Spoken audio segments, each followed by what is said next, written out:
de tout le monde. Hein. Alors on a commencé par les prétendus plus fragiles, etc. Ok. Et maintenant on veut vacciner par exemple les plus jeunes, hein, à partir de 12 ans. C'est une énorme erreur. C'est une erreur stratégique. Stratégique ou médicale? Ah, les deux. Mais médical sans doute, mais le problème c'est que l'acte médical, ici, il est consécutif à une décision politique. On va dire, médical, c'est le bénéfice-risque individuel, stratégique, c'est le bénéfice-risque collectif, peut-être, qu'on va chercher. Moi, je pense que dans le médical, il y a les deux. Non,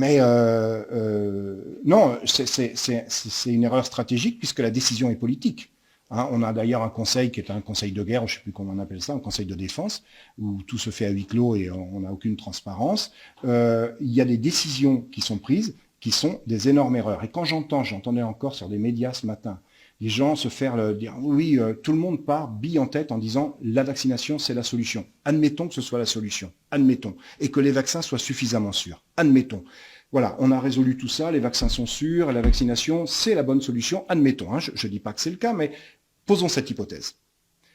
Peu importe, vacciner massivement en période de pandémie est une erreur. Pourquoi c'est une erreur?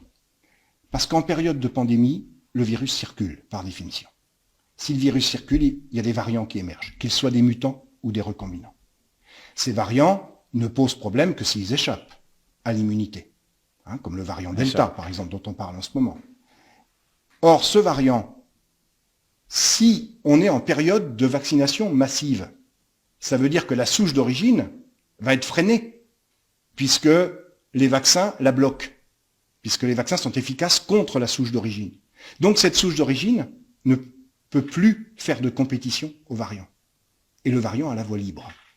Je vous le disais au tout début de mon intervention. Ça veut dire que on est dans un écosystème. Mal, quoi. Voilà, mais on est dans un écosystème. Je prenais l'exemple des bactéries dans notre intestin. Si on les élimine, ou si on a un bouleversement de notre flore intestinale, de notre flore vaginale, eh bien, il y a souvent des petites bactéries ou des champignons qui prennent la place et qui occupent le terrain, et il y a des infections.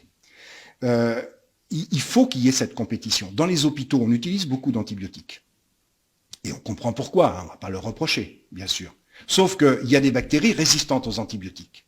Les staphylocoques dorés, les streptocoques, résistantes à la plupart des antibiotiques couramment utilisés. Du coup, ces bactéries, elles ont le champ libre. Elles n'ont plus les autres bactéries qui leur font de l'ombre. Et donc, elles prolifèrent dans les hôpitaux et elles sont responsables des fameuses maladies nosocomiales.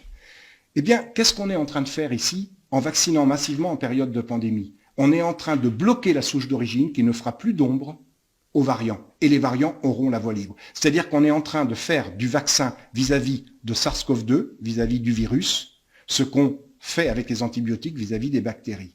Et donc, il ne faut pas vacciner tout le monde. Alors, si tout le monde était victime du virus et que ce virus soit vraiment gravissime, c'est-à-dire que les gens en meurent dès lors qu'on le chope, etc. Évidemment, là, on comprendrait qu'on essaie de vacciner tout le monde, de protéger tout le monde, en même temps. Mais là, c'est pas le cas. Les jeunes sont pour la plupart asymptomatiques.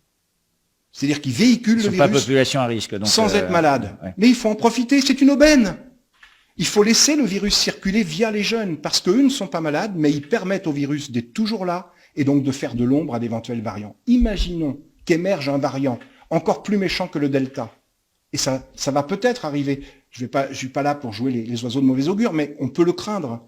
Si ce variant émerge et que ce variant est à ce point méchant qu'il touche tout le monde, y compris les jeunes, eh bien, comme les jeunes auront été vaccinés, ce virus pourra effectivement toucher tout le monde et infecter tout le monde et rendre malade tout le monde, éventuellement tuer. Donc, c'est une erreur stratégique que de vouloir vacciner tout le monde. Une fois que la pandémie est passée, pourquoi pas? Si la vaccination s'avère être efficace, etc., pourquoi pas dire, allez, on vaccine tous les gens qui le veulent, indépendamment de qui ils sont, de l'âge qu'ils ont, du sexe, etc. Très bien. Mais à partir du moment où on est encore en période de pandémie, il ne faut surtout pas vacciner tout le monde, il faut laisser le virus d'origine encore circuler à travers des personnes qui ne sont pas à risque, qui ne risquent pas d'être malades, ce sont les jeunes. Or, on est en train de faire quoi? De vacciner les jeunes.